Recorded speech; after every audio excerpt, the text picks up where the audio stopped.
여러분, 안녕하세요. 저는 30대 초반의 여성으로 얼마 전 사랑하는 남편과 결혼해 행복하게 살고 있는 사람이기도 합니다.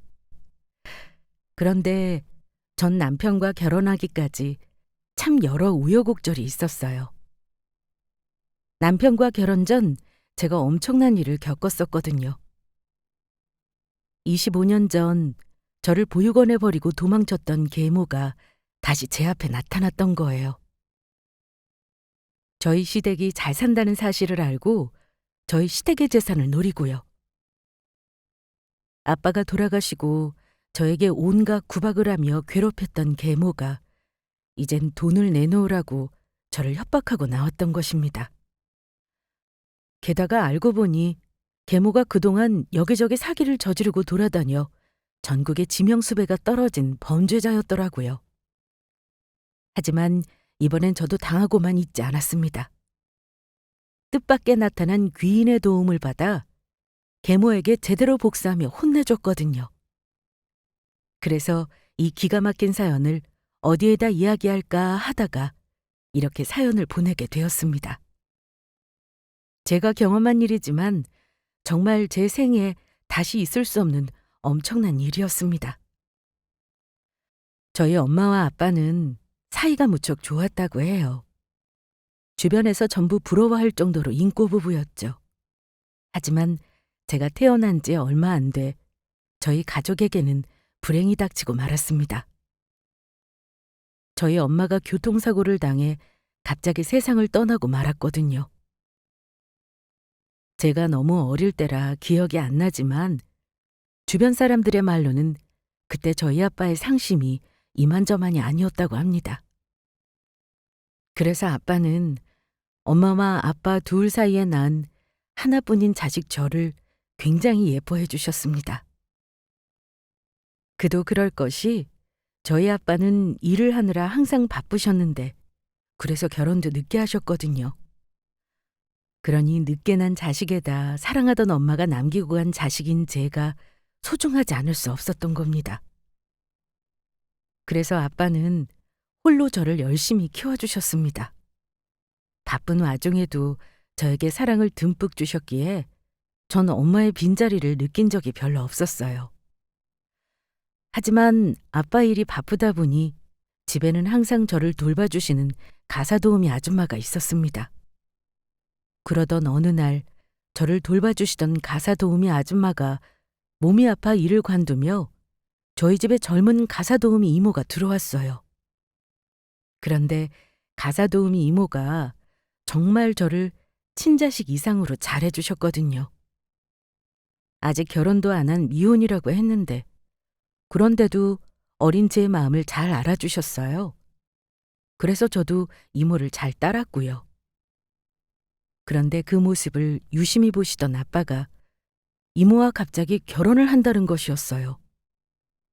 아빠 말로는 저에게 엄마가 필요하고 또 이모가 저한테 하는 모습을 보고서는 제 엄마가 되면 좋을 것 같다고 생각한 것 같았어요.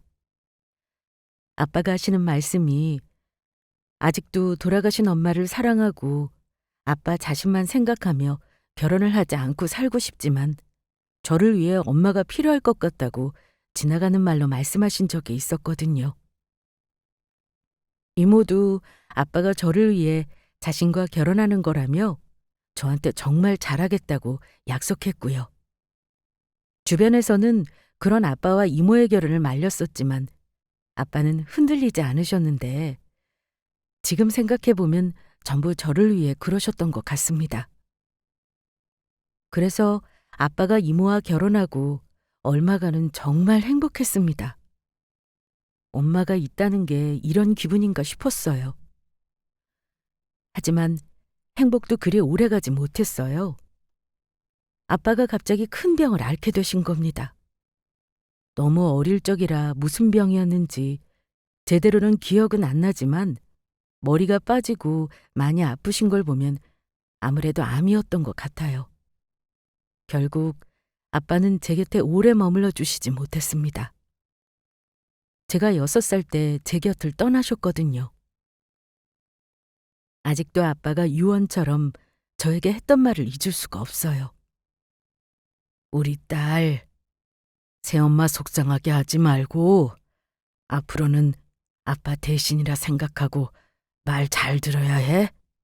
알겠지? 응, 아빠. 아빠가 많이 사랑하는 거 알지? 아빠는 하늘나라 가서 먼저 우리 딸 기다리고 있을 테니까 우리 아주 나중에 다시 만나자. 그때까지는 아빠가 하늘나라에서 엄마 만나서 같이 우리 딸 지켜주고 있을게. 아빠, 그런데 하늘나라에 안 가면 안 돼? 나는 아빠랑 계속 같이 있고 싶은데. 나랑 계속 같이 있어줄 수 없는 거야? 아빠도 그러고 싶은데 그럴 수가 없어. 이게 아빠 마음대로 되는 게 아니거든. 아빠가 같이 있어주지 못해서 정말 미안해. 그래도 아빠가 세상에서 우리 정훈이를 가장 사랑하는 거 알지? 알겠어. 아빠도 어쩔 수 없는 거면 내가 빨리 커서 아빠랑 만나러 갈게. 그러니까 아빠 아프지 말고 빨리 나.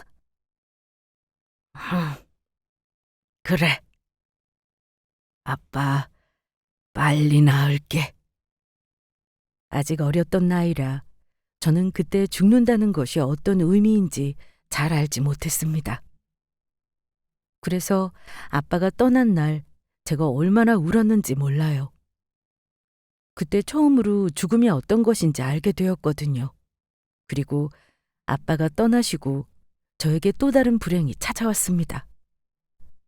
아빠가 돌아가시자 계모가 180도 다른 사람으로 돌변해버린 것이었어요. 새엄마, 나 아빠 보고 싶어. 우리 지금 아빠 보러 가면 안 돼? 얘는 죽은 지 아빠를 어디 가서 보겠다는 거야? 지금 또 네 아빠 산소 찾아가는 그 말이니? 네가 잘 모르나 본데 네 아빠 이제 꼴까닥해서 산소 가도 만날 수 없어. 이 세상에 없다고. 아니야.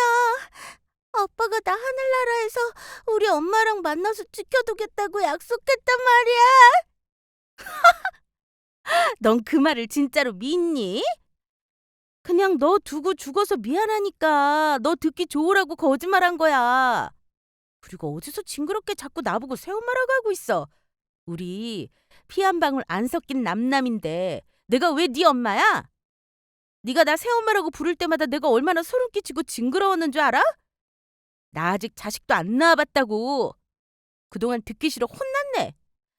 이제부터는 언니라고 불러. 알겠냐? 그리고 앞으로는 내가 하던 청소 네가 해. 얼마나 잘하는지 검사할 테니까 똑바로 해놔야 할 거야. 이젠 네 아빠도 죽었고 반항했다가는 국물도 없을 테니까. 그때부터 저의 고난은 시작되었습니다. 6살 어린아이가 청소를 하면 얼마나 할 줄 알았겠어요. 매일 제대로 하지 못한다고 매질해 아빠가 돌아가신 후에는 어린이집에도 보내지 않고 저를 노예처럼 부려먹었습니다. 그래서 계모한테 혼날까봐 매일 밤 이불을 뒤집어 쓰고 아빠 사진을 꼭 끌어안은 채 울었습니다.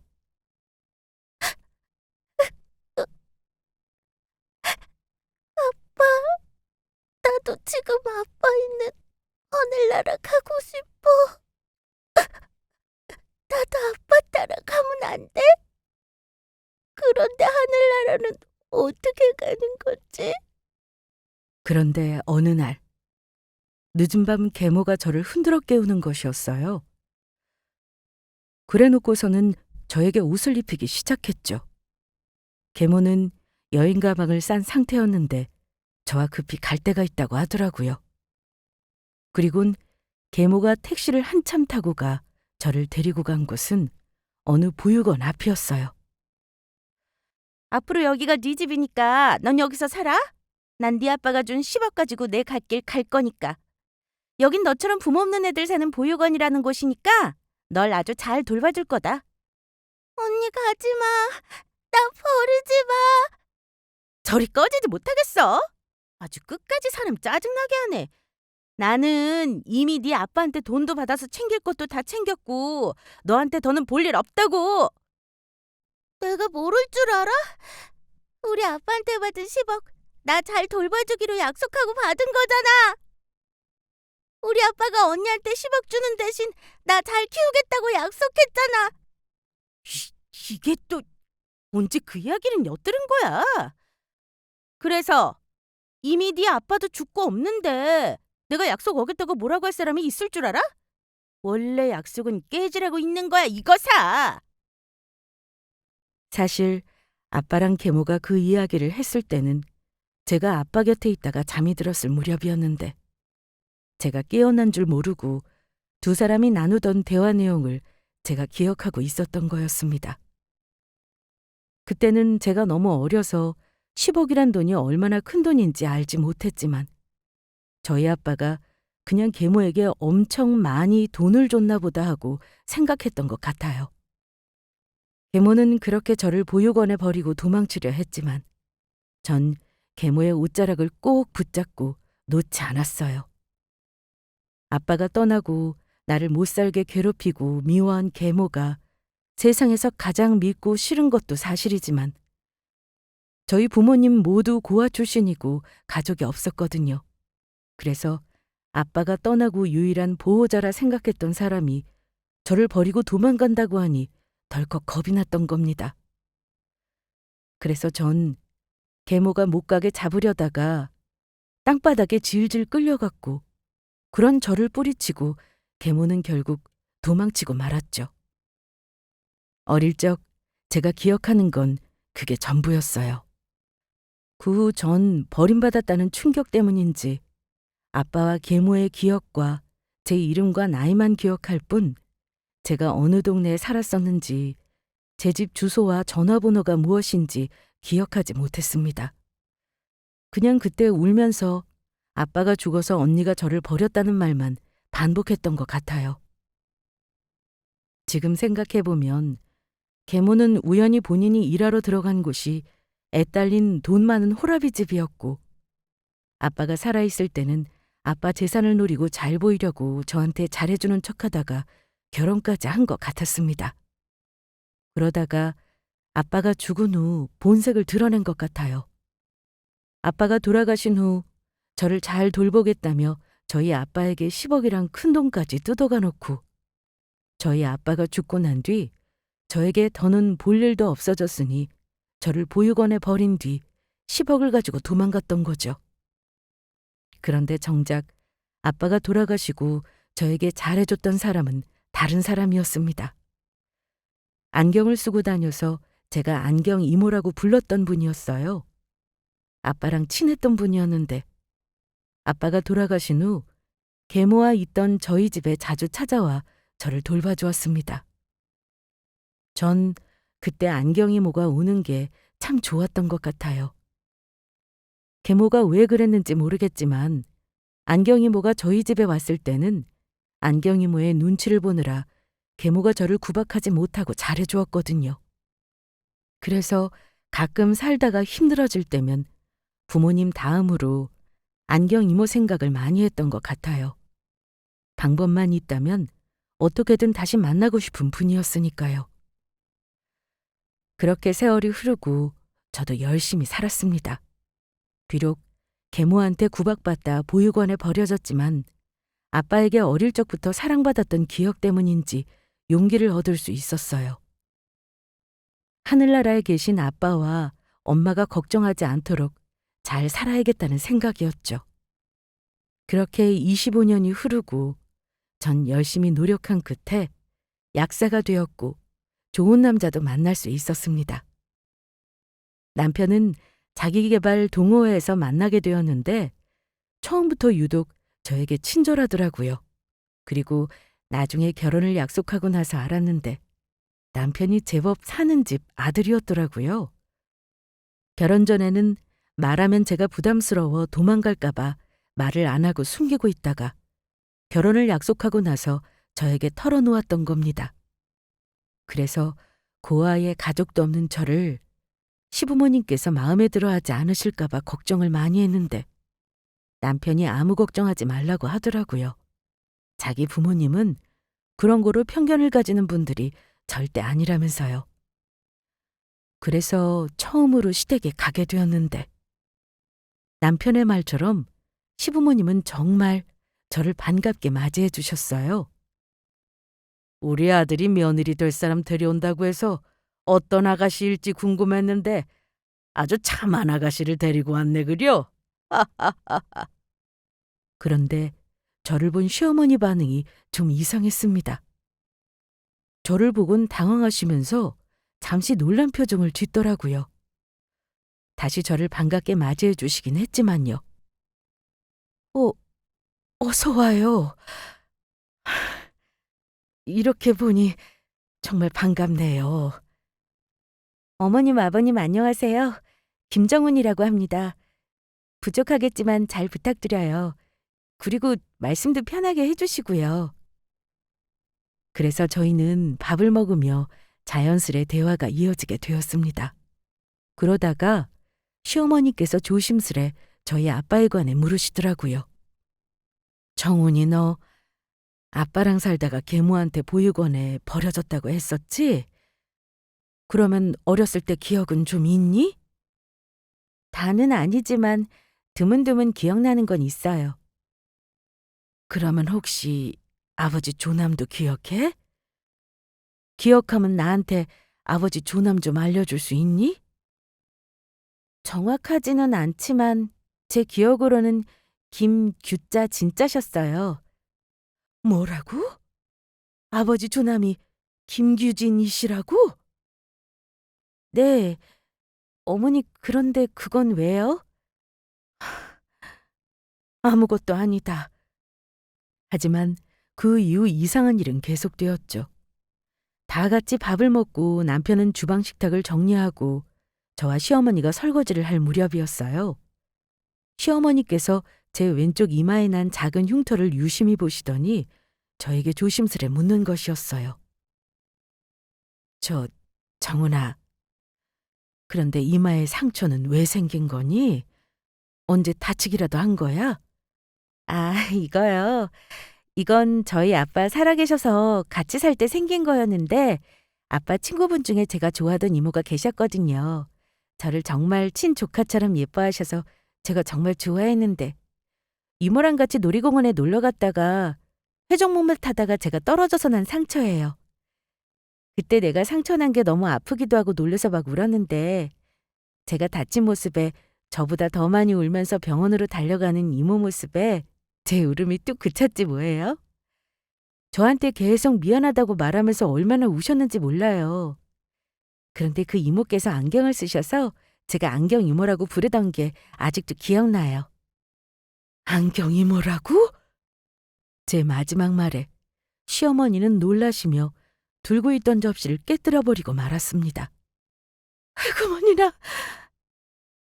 그래서 저도 같이 놀라 시어머니에게 되물었어요. 어머니 괜찮으신 거예요? 어? 그래, 나는 괜찮다. 그냥 잠시 현기증이 나서 그랬어. 어머니, 힘드신 거면 무리하지 마시고 쉬세요. 나머지는 제가 할게요. 아니, 나 괜찮아.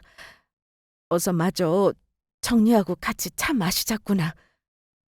그때 제 말에 시어머니가 많이 당황하셨는데 왜 그러셨는지 굉장히 의문이었어요.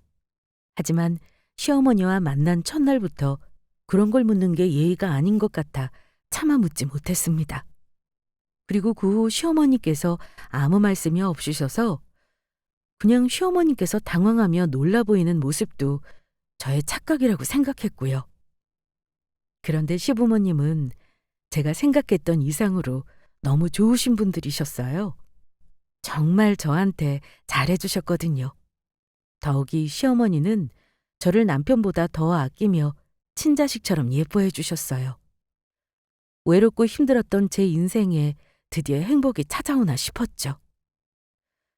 그러나 저에게 좋은 일만 있었던 것은 아니었습니다.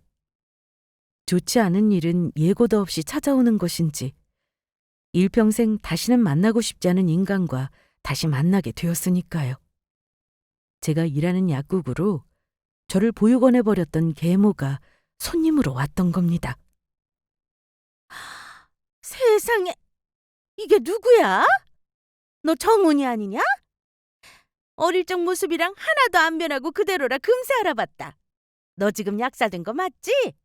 약사는 돈도 잘 번다고 하던데 네가 아주 팔자가 폈구나. 보육원에 버리고 갈 때는 언제고 어디서 감히 아는 척이야?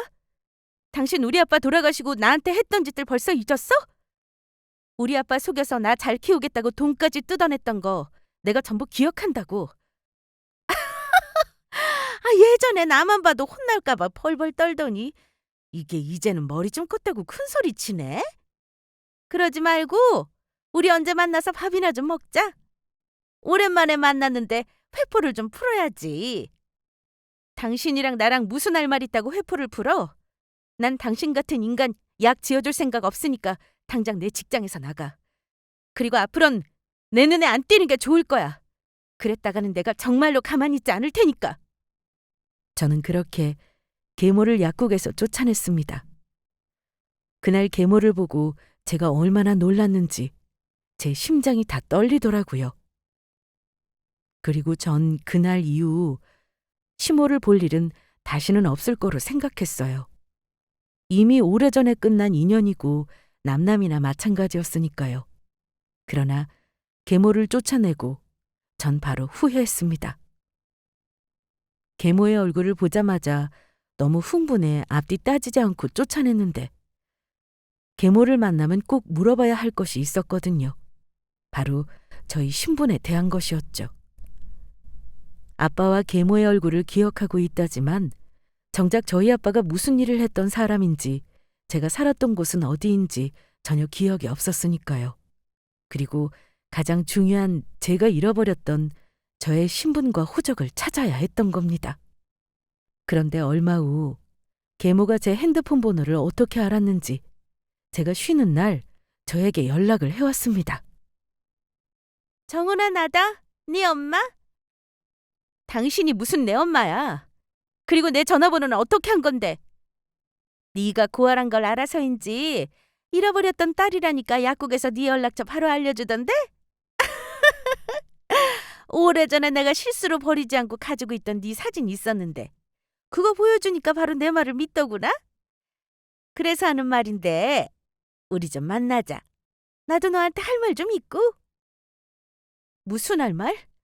난 당신한테 할 말 없어. 너 네가 누군지 알고 싶지 않아? 약국에 물어보니 너네 아빠 이름만 기억하지? 네 아빠가 누구인지 어렸을 때 어디서 살았는지 정확히 기억이 없다며? 너도 다시 네 신분 되찾고 싶을 거 아니야. 그리고 좋은 말 할 때 나오는 게 좋을 거다. 그러지 않았다가는 내가 계속 네가 일하는 약국 찾아가서 일 못하게 방해할 테니까. 저는 어쩔 수 없이 계모와 다시 만날 수밖에 없었습니다. 그런데 계모가 부른 카페로 찾아가자 저를 보자마자 한다는 소리가 아주 어이가 없더라고요. 계모는 제가 생각했던 것보다 더 악랄한 인간이었죠. 네가 누구인지 내가 알려줄게. 대신 딱 거두절미하고 5억만 준비해라. 5억 주면 너도 네 진짜 신분 찾고 살 수 있는 거다. 들어보니 너 아주 잘 사는 집 아들이랑 결혼한다며? 게다가 너 약사고 돈도 잘 벌겠다. 나한테 5억 주는 건 일도 아닐 텐데. 서로 좋은 일 아니냐? 내가 말한 돈 안 주기만 해봐. 그때는 내가 네 약국 찾아가서 일 못하게 방해하고 네 결혼식장에도 찾아가 결혼 못하게 깽판 쳐줄 테니까. 저는 계모의 말에 딱 한 가지 생각밖에 안 들었습니다. 먼저 떠난 아빠와 엄마한테 미안하지만 제 신분을 찾는 일을 포기해야겠다고요. 죽을 병에 걸려 자식을 두고 가는 간절한 저희 아빠 마음을 이용해 돈을 뜯어간 인간이니 용서를 할 수 없는 데다가 제가 그런 인간에게 또다시 이용을 당한다면 하늘에 있을 저희 아빠며 엄마며 많이 속상해할 것 같았거든요. 게다가 설령 제가 돈을 준다고 해서 계모가 자신의 말을 지킨다는 보장도 없었으니까요.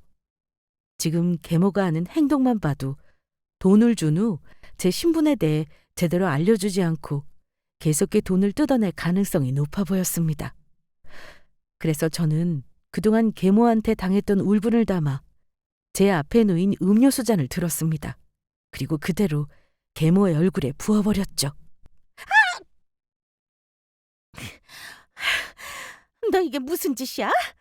너 이런 식으로 나오면 네가 누구인지 평생 절대 말해주지 않을 거다. 그러든지 말든지. 이 아줌마가 내가 가만히 있어주니까 누굴 바보로 하나. 내가 지금까지 혼자 자라면서 산전수전 다 겪어서 무서울 게 없는 사람이거든? 그리고 이보세요. 정신 나간 아줌마. 당신한테는 5억이 아니고 단돈 1원도 줄 생각 없으니까 다시는 나한테 연락할 생각 같은 건 안 하는 게 좋을 거야. 또다시 나한테 연락하거나 내 직장이나 결혼식장에 찾아오기만 해봐. 그때는 내가 확 당신 경찰에 스토킹으로 신고해버릴 테니까. 내가 하는 말 빈말 아니니까 똑똑히 기억해두라고. 아니면 지금 예전에 나 보육원에 버린 계모가 찾아와서 나 협박한다고 경찰에 신고해줄까? 저는 바로 경찰에 전화를 거는 슌용을 했습니다. 그러자 계모는 겁먹고 갑자기 일어나 불이 나게 도망가 버리더라고요. 이게 어릴 적에는 그렇게 순둥하더니 언제 이렇게 독해진 거야? 간다! 간다고! 계모를 제대로 혼내주면 제 속이 시원할 줄 알았는데 전혀 그렇지가 않았습니다. 기분만 더 우울해졌어요. 아마도 고작 계모 얼굴에 음료수 한 번 뿌린 일로 그동안의 서름이 가시지 않아서 그런 것 같았습니다. 오히려 계모한테 그런 엄청난 일을 당하고도 할 수 있는 게 고작 이런 거밖에 없다는 것에 무력함을 느꼈던 것 같습니다. 게다가 이젠 정말 제 신분에 대해 알 수 있는 방법도 영원히 사라졌으니까요. 그러자 모든 게 굉장히 허무하게 느껴지더라고요. 그리고 저는 바로 약국에 연락해 저희 엄마라고 찾아온 사람은 제 친엄마도 아닐 뿐더러 어릴 적 저를 학대하던 계모인이 다시 찾아와도 저에 대한 어떤 것도 알려주지 말라고 했어요. 그러자 약국에서도 저에게 많이 미안해하더라고요.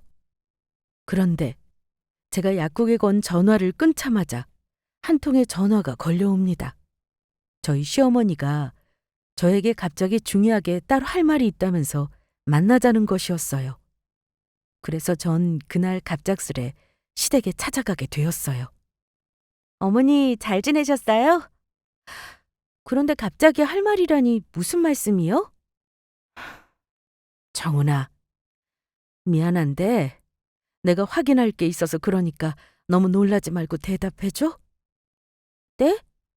어머니 도대체 무슨 일 때문에 그러세요? 정훈아, 너 예전에 아빠 돌아가시고 계모한테 끌려가서 보육원에 버려졌다고 했었지?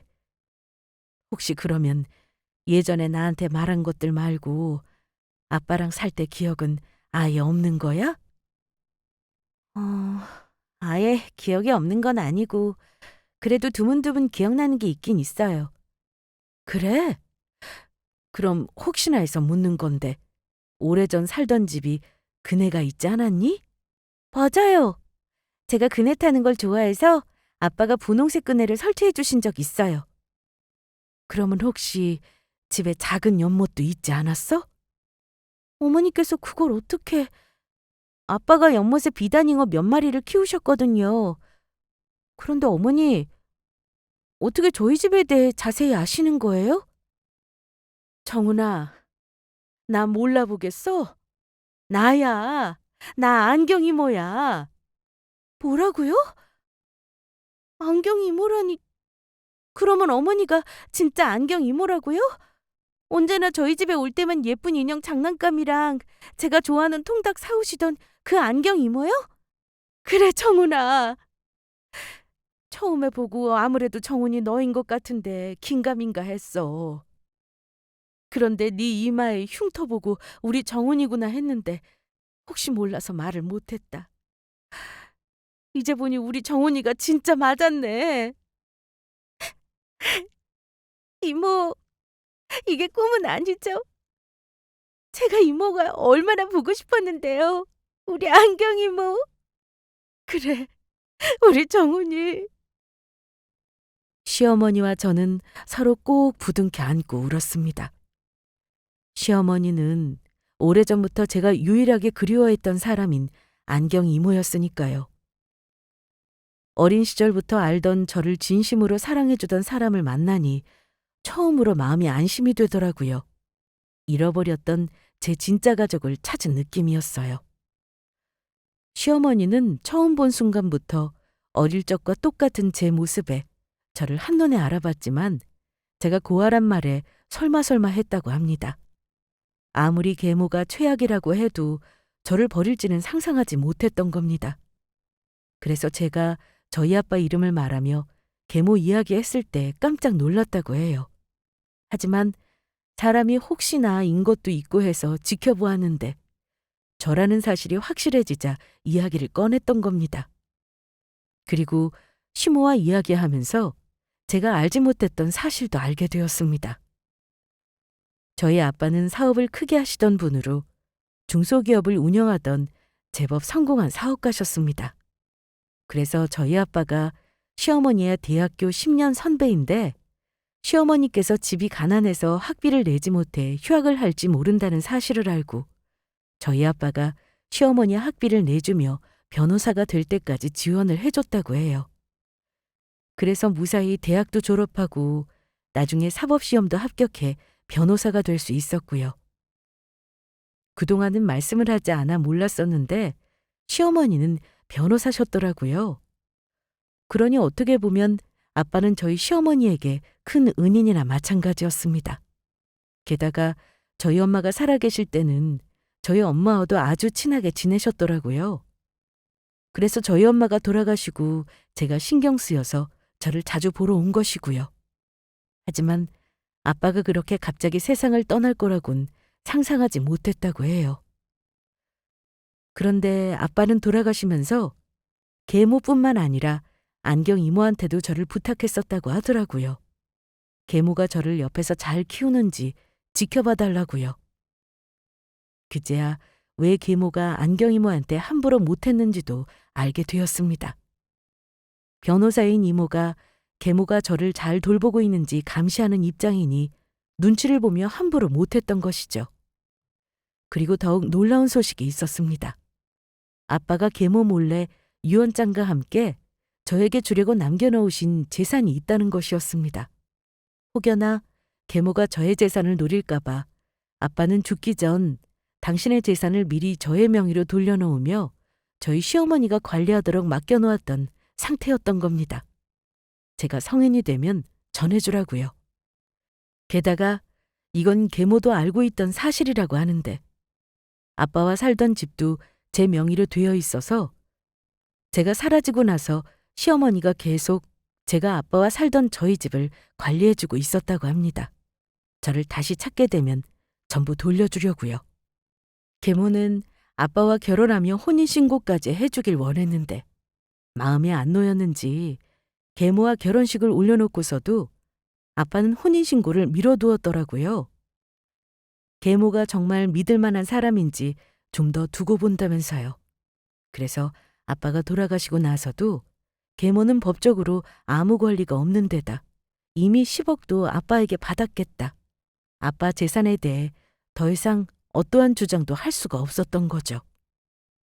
그래서 아빠가 준 돈을 가지고 계모가 도망갈 때 저를 두고 혼자만 도망갔다면 제가 이렇게 누구인지도 모른 채 고생하며 살 일도 없었을 텐데 계속 본인을 감시하러 오는 시어머니도 귀찮고 아빠가 혼인신고를 안 해줘 재산을 더 가지지 못한 것도 억울하니 앙심을 품고 계모는 죽은 아빠에게 복수하기 위해 저를 보육원에 버렸던 것 같았습니다. 계모가 사라지기 하루 전 시어머니가 계모와 통화를 한 적이 있었는데 평소 고분고분했던 계모가 그날은 시어머니에게 노발대발하며 욕을 했다고 합니다. 자꾸만 집에 찾아와 자신을 감시하고 귀찮게 한다고요. 그래서 낌새가 이상해. 다음 날 시어머니가 저희 집을 찾아왔지만 계모는 이미 아빠가 준 돈 10억과 함께 저를 데리고 야반도주를 한 상태였던 겁니다. 그리고 일부러 저를 보육원에 버렸고요. 제가 갑자기 사라지고 시어머니는 저를 실종 신고까지 하며 일을 하며 백방으로 찾아다녔다고 해요. 하지만 계모가 아빠가 준 10억만 가지고 종적을 감춘 상태라 어딜 가도 찾을 수 없었다고 합니다. 그러다가 시어머니가 암이란 큰 병에 걸렸고 생명이 위태로웠던 상태라 오랫동안 치료를 받느라 저를 찾는 일을 잠시 미뤄둬야 했다고 합니다.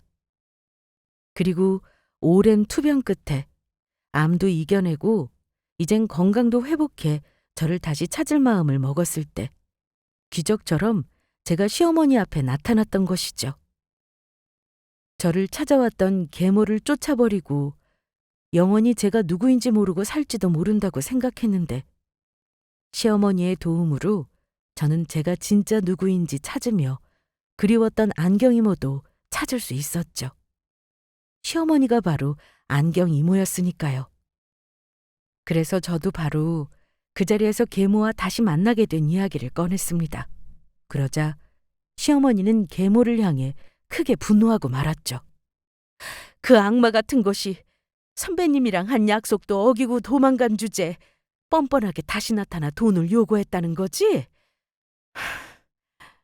이 여자 내가 정말 가만둬서는 안 되겠구나.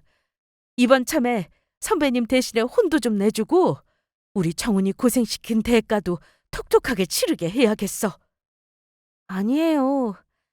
제가 다시 찾아오면 경찰에 스토킹으로 신고해버리려고요. 그리고 달리 그 여자를 혼내줄 방법이 있겠어요? 아니, 그런 인간은 그 정도로는 안 된다. 제대로 혼이 나봐야 세상 무서운 것도 알지. 그리고 정훈아, 네 시어미가 변호사다. 무서울 게 뭐가 있겠어? 그런 여자에게 선배님이 10억이란 큰돈을 뜯긴 것이 억울할 뿐이다. 좀 더 자세히 알아봐야겠지만 그때 선배님이 그 여자한테 줬던 돈은 아무 대가 없이 증여한 재산이라고 우길 수도 있고 또 시간이 너무 오래돼서 받아내기 힘들 수도 있겠지만 찾아보면 혼내줄 다른 방법이 있을 거다. 그런 못된 짓 한 인간이 선배만 속이고 끝냈을 리가 없어. 분명히 여기저기 돌아다니면서 다른 못된 짓도 하고 다녔을 거야. 그리고 그날 남편에게도 제가 누구인지 찾았다는 소식과 함께 저와 시어머니의 사연도 이야기해 주었습니다. 그러자 남편도 같이 기뻐하며 좋아하더라고요. 그러면서 자기랑 저랑 만난 건 하늘이 내려주신 운명이 분명하다고 했습니다. 옆에서 시어머니며 시아버지까지 맞는다며 맞장구를 치셨고요. 그리고 시어머니는 계모에 대해 알아보기 시작했는데 역시 저희 시어머니의 예상이 맞았습니다. 시간이 지나고 나서야 밝혀진 계모에 대해 새로운 엄청난 사실을 알게 되었던 거죠. 계모가 여러 범죄를 저지른 사기꾼이었던 겁니다. 그것도 죄를 저지른 게 한두 번이 아니었는지 이미 교도소를 여러 번 다녀왔더라고요. 더군다나 저희 아빠를 만났을 때 계모가 쓰던 신분도 진짜 신분이 아니고 그 당시에도 지명수배가 떨어져 위조했던 신분을 쓰고 있던 때더라고요. 그걸 어떻게 알았냐면요. 계모가 저희 아빠와 살며 쓰던 위조 신분으로 나중에 몇 번 범죄를 저질렀다가 들켜서 교도소에 간 적이 있는데 그때 가짜 신분을 위조해 쓴 사실과 계모의 진짜 신분이 밝혀진 것이죠.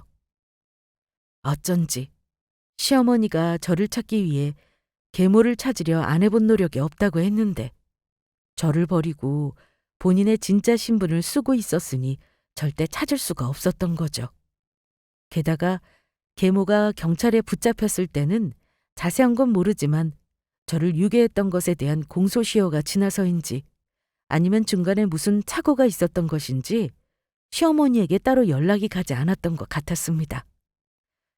하지만 가장 중요한 소식은 계모가 현재도 다시 범죄를 저질러 지명수배가 내려졌다는 것이었어요. 그러니 이제는 저희가 마음만 먹으면 계모를 경찰에 신고해 잡아가게 하고 저희 시어머니 말처럼 제대로 혼내줄 수 있게 된 것이죠. 그런데 그 사실을 알 리 없는 계모는 계속해 저에게 협박 문자를 보내왔습니다. 돈을 주지 않으면 제 결혼식에 찾아오겠다고요. 우리 딸, 엄마가 말한 5억은 잘 준비하고 있는 거냐? 네가 정 그렇게 나온다면 나도 어쩔 수 없을 것 같다. 우리 딸 결혼식에 직접 가서 네 엄마 노릇을 톡톡히 하는 수밖에. 그날 너 쉬는 날 약국으로 찾아갔을 때 약국 직원이 네 엄마라니까 어디서 결혼하는 것까지 이미 전부 알려줬었거든. 이건 몰랐지 이거사? 네 결혼식 날 무슨 일이 일어나든 그건 네가 자초한 거니 내 탓은 하지 말아라. 알겠냐? 그래서 저희는 결혼식 날 계모를 혼내주기로 계획을 짭니다. 계모에게 사기를 당했던 피해자와 경찰을 그날 전부 부를 생각이었죠. 그리고 저희 결혼식 당일, 계모는 아무것도 모른 채 정말로 뻔뻔하게 제 결혼식에 찾아왔습니다. 그것도 미용실에서 머리를 하며 한복까지 빌려 입고서요. 신부 대기실에 찾아와서는 자기가 제 엄마이니 혼주를 하겠다고 우기더라고요. 당신이 여기 어디라고 찾아와? 내 결혼식 망치지 말고 당장 꺼지지 못하겠어? 어디긴? 바로 내 딸 결혼하는 결혼식장이지. 어차피 네 혼주석에 앉아줄 사람도 없고 내가 해주겠다 이거야. 어때? 고맙지? 하지만 그때 신부 대기실로 저희 시어머니가 들어오셨습니다. 그리고 계모를 보자마자 말씀하셨죠. 이게 도대체 무슨 소란이야? 아이고 반갑습니다. 저희 정훈이 시어머니 되시나요? 반갑습니다. 전 정훈이 엄마 되는 사람이에요. 우리 딸이 아직도 제가 지 보육원에 맡겨두고 갔다고 화가 많이 나 있네요. 그래서 우리 딸이 저에 대해 어떻게 말했는지 모르겠지만 전부 오해이니 믿지 마세요. 그때 제가 우리 딸을 거기에 보낼 수밖에 없었던 이유가 있었거든요. 아유, 아직도 그날 생각하면 눈물이 나네. 그러니까 사부인, 우리 정은이 말은 신경 쓰지 않아도 됩니다. 그리고 우리 딸한테 들으셨을지 모르겠지만 제가 지금 급하게 돈이 필요한 입장이라. 그런데 사돈댁이 잘 산다고 해서 저한테 5억만 잠시 융통해 줄 수 있을까요? 빌린 돈은 우리 딸이 천천히 갚을 겁니다. 그러자 계모의 이야기를 묵묵히 듣고 계시던 저희 시어머니께서 바로 계모의 뺨을 날리며 말했습니다. 어디 그 더러운 주둥이로 우리 정훈이 이름을 함부로 불러? 그리고 5억은 무슨 5억? 이 여자야, 내가 누군지 기억 안 나나 봐? 나 규진 선배님 후배 최나영이다. 뭐? 최나영? 가만히 있어봐. 많이 들어봤는데? 뭐야?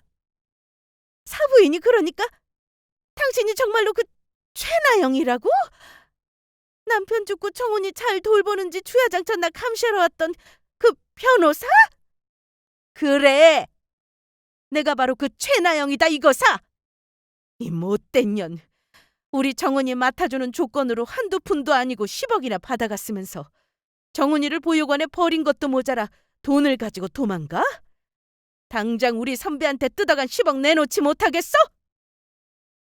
그렇지 않았다가는 내가 너 가만두지 않을 테니까. 젠장 들켜버렸네. 아이, 그런데 뭐 들킨 건 들킨 거고. 그래서 이제 어쩔 건데? 그 돈이 아직 나한테 남아있을 것 같아? 벌써 다 써버렸지. 그리고 정훈이 아빠가 저거 돌보는 거 조건으로 나한테 10억 줬다는 증거라도 있어? 그거 그냥 정훈이 아빠가 죽으면서 나한테 미안해서 준 거라고 내가 우기면 장땡인 거야. 어때? 야구르지? 그러니까 그 이빨은 주둥이로 하는 잔소리 좀 그만하고 정훈이 그쪽 며느리로 주는 값 내놔. 아무리 괴물하지만 내가 이래봬도 저거 엄마라고. 많이도 안 바라고 5억이면 내가 그거 먹고 떨어져 줄게. 어디서 협박 지랄을 떨고 있어? 너 잊었나 본데? 내가 그동안 아파서 쉬어서 그렇지. 내가 한때 잘 나가던 변호사거든. 그래서 내가 너 협박죄랑 우리 며느리 스토킹한 거로 감방에 쳐놓을 거니까 콩밥 처먹으면서 잘 살아봐라. 그리고 내가 너한테 또 한 가지 준비한 게 있거든. 여러분! 여기 여러분들께서 찾던 사기꾼 정용자가 있습니다. 야, 정용자! 네가 대기업 사모님이라고? 그래서 남편이 새로 들어가는 사업이 있는데 투자를 해보라고? 너 나한테 뭐라고 그랬어? 내 돈 주면 10배로 풀려준다고 하고 네 전 재산 가지고 날랐지? 이 못된 년! 아이고, 당신들이 여기를 어떻게... 이 짐승만도 못한 년! 어서 내 돈 내라! 하지만 시어머니가 부른 사람은 계모의 빚쟁이만이 아니었습니다. 시어머니께서 계모가 가장 무서워할 사람을 불렀거든요. 저희가 계획한 대로요. 정용자, 오랜만이야. 그동안 이리저리 잘도 도망다니더니 이렇게 다시 만나네. 최 형사님! 이렇게 만났으니 어서 조용히 서까지 가자. 이번에는 내가 너 콩밥 제대로 먹게 해줄 테니까. 그렇게 말하며 계모를 찾아온 경찰관들은 계모에게 수갑을 채워 데리고 가려고 했습니다. 그런데도 계모는 끌려가지 않으려고 발악을 하더라고요. 안 돼! 이럴 순 없어! 내가 여기서 잡히다니! 그동안 내가 얼마나 잘 피해 다녔는데! 정훈아, 나 좀 살려줘! 네가 피해자들 좀 만나서 내가 빚진 돈도 갚아주고 합의 좀 해달라고! 너 이제 약사라 돈도 잘 벌고 네 시댁도 잘 사는 부자지 않니? 아무리 그래도 내가 네 엄마다! 사부인, 저 좀 도와주세요! 자신을 저의 엄마라고 말하는 소리에 전 계모에게 다가가 한마디 해주었죠. 이봐요, 아줌마. 언제는 내가 엄마라고 부르니까 부르지 말라면서. 그래놓고 이제 와서 무슨 엄마야. 당신 내 엄마 아닌 지 오래됐거든? 아픈 우리 아빠 속이고 나 보육원에 버려서 고생하게 살게 한 그 죄값 받는다고 생각해. 앞으로 우리 영원히 다신 보지 말자고. 다시 한번 날 찾아왔다간 그때는 변호사인 우리 어머니한테 부탁해서 당신 더 혼내줄 테니까. 정신 차려, 이 아줌마야. 내가 미쳤다고 정원이 고생시킨 너 같은 여자를 도와줄 것 같아? 내가 너한테 사기당했던 사람들 전부 공짜로 변호해줘서 너 제대로 콩밥 먹게 해줄 테니까 교도소 들어가서 오래오래 나오지 말아라. 거기서 7순 8순까지 치러. 너 같은 건 사회에 나오지 않는 게 세상 사람들 도와주는 거니까. 싫어. 나 교도소 또 가기 싫다고. 이젠 교도소만 지긋지긋하단 말이야. 안 돼! 계모는 결국 경찰들에 의해 끌려가게 되었습니다. 저와 저희 아빠에게 저질렀던 죄들은 공소시효도 지났고 현재는 뚜렷한 증거가 남아있지 않아 처벌할 수 없었으나 현재 여러 사람에게 사기를 치며 저질렀던 죄들은 제대로 처벌받을 수 있게 되었습니다. 물론 시어머니께서 도와주셔서 계모를 저를 협박한 협박죄와 스토킹으로 처벌도 받을 수 있게 해주셨고요. 게다가 제가 전문가가 아니라서 잘 모르는데 계모는 워낙 저지른 죄들이 많고 죄질이 불량해서 가중처벌을 받은 것 같더라고요. 아마도 계모는 오랫동안 교도소에서 나오지 못할 것 같습니다. 그렇게 시어머니는 변호사로서 제대로 정의구현을 해주시며 저희 아빠의 죽음도 모자라 저희 결혼식으로 한탕 챙기려 했던 계모에게 제대로 복수해 주셨습니다.